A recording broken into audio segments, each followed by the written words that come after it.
ఆంధ్ర రాష్ట్రంలో ఆ యొక్క వర్షిప్ను చూసినప్పుడు నాకు ఎంత ఏడుపు వచ్చింది, ఎంతో బాధ కలిగింది.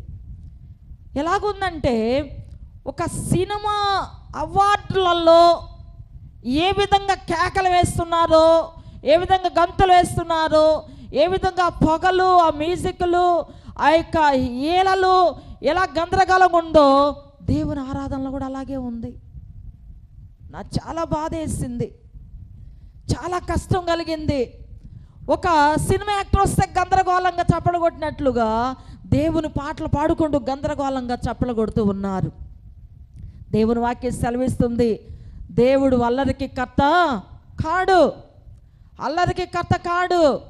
మన బెక్స్మ్యాన్ గారు ఆరాధించినట్టుగా లేదు ఆరాధన, మనం ఆరాధించిన ఆరాధనగా కనపడట్లేదు. కావాలంటే మీరు ఇంటికి వెళ్ళి కొన్ని ఆంధ్ర రాష్ట్రంలో జరిగే ఆరాధనలు చూడండి. దేవుని యొక్క సన్నిధానంలో ప్రియమైన వాళ్ళారా, ఏలలు, గోల, ఆ యొక్క రణరంగాలు, రకరకాల వేదనకరముగా నా హృదయం చాలా బాధ కలిగింది. అయ్యో, ఆరాధిస్తున్నారనే పేరుతో ఏంటి అక్రమాలు, ఏంటి ఆడ మొగలు కలిసి గోల డ్యాన్సులు.